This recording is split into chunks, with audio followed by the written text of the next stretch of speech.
Bien, Bampangi, Landi ya découverte. Merci, na confiance oyo bozali kopesa biso parce que bino bozaba ndeko oyo bosepeli kolanda ba vraie information, la réalité par rapport ya oyo ezoleka na niveau ya entité na biso. La découverte, c'est une émission que vous avez toujours suivie au niveau de la télévision, au niveau de l'internet, par les canaux de notre site web, les www.découvertecongo.com. C'est une émission qui évolue ici au niveau de l'Afrique centrale, précisément dans la ville portuaire de Matadi. Napokwa ya lelo, to namokola lelo, comme vous voyez, nos petits-enfants qui sont là, ce sont des enfants de Kimpese. Je viens de recevoir nos mamans qui doivent témoigner et nous parler de ce quartier. Nous sommes ici au quartier 3, où les mamans vont devoir témoigner et nous parler des problèmes majeurs de ce quartier. Mamami. Mamami ovandi wapi? Navandi na quartier Mbuka D. Ah, yo ovandi na quartier Mbuka D. Na Mbuka D, ba problème nini obozana ngokuna? Kuna penda tozana pasi ya mai ndezo tungisa biso kuna penza makasi po mai to salela kuna trop de microbes yango te penza zo sala biso pasi po na mai basunga biso likambo ya mai kura kute ko yana ngo sima mais mai l'eau c'est la vie mai esunga ka mutu nyonso olia tetango meli gobele na yo ya mai okosala na kimia yango to zela kaka lisungi wana promesse kaka ba pesa si bosenga bango déjà si to senga déjà baba député. Donc ndamba musunda nanu boyebisa yete. Nanto yebisa yete. Mais nini ezo ko sala ke boyebisa ye nanu te. Siko talaka katana no kokite pona ko yebisa ye potozo sela na promesse oya liboso wana to pesa soki ba pesi na bango te. Bongo siko to kotalisa lisusu kuna. Soki esimbite sima bokei epa ya la perfusion. Yango tozo sela penza.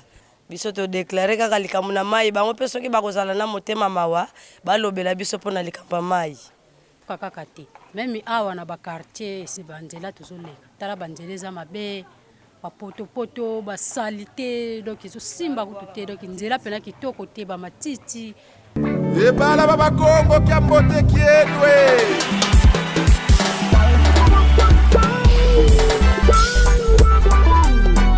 Le président Tombro Singa Mambu Masobele, Mambu Mangi Tukolo Ekinkulu kya bambuta kwelo sirikyo Elu santu la bakongo mwela yenda Twa ikiri na talulu za fila mumbila Ndinga kikongo yetifo ba madiakako Ndinga kikongo ifila kane Twa longa anga bala ndinge Yoni ndinga ya tusisi la bambuta zetu Twa longa anga bala kinkulu Kini kinkulu kya tusisi la bambuta zetu Indule mwana kongo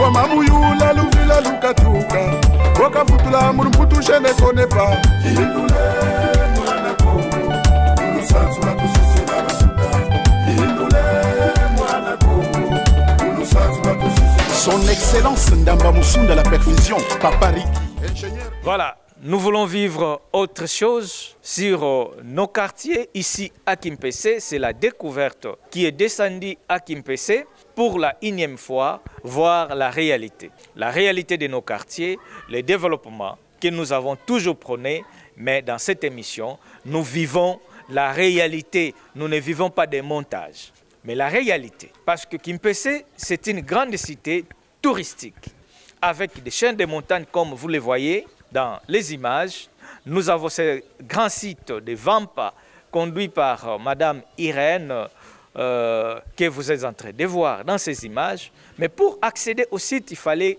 l'intervention d'un député, l'intervention d'un bienfaiteur.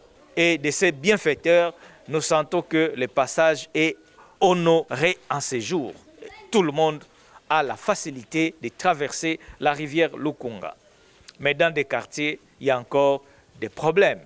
Et à ce niveau ici, nous n'avons pas attendu des promesses, mais ce sont des réalités que nous avons constatées et que nous sommes venus vivre ici. C'est la remise des câbles à la population de ce quartier Mboka 1 qui vit dans les noirs depuis la création du monde. Voilà, suivez.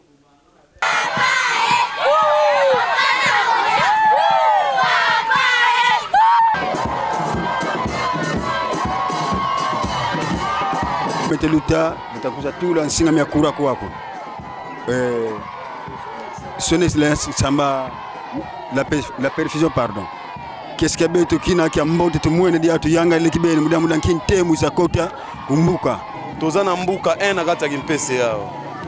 En tout cas ya koloba pena mingi ezate po tozomona nde misala.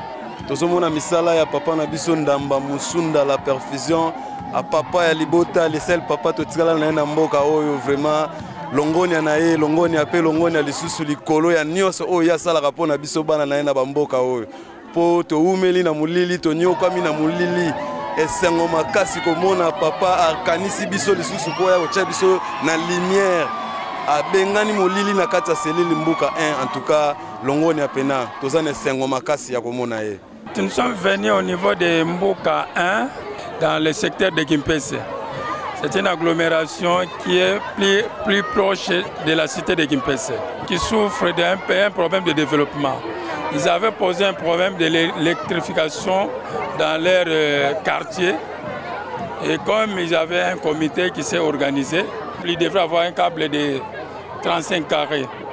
La distance qui devait faire au moins plus de 1000 mètres. Et comme c'était leur demande, j'ai répondu favorablement par rapport à leur requête.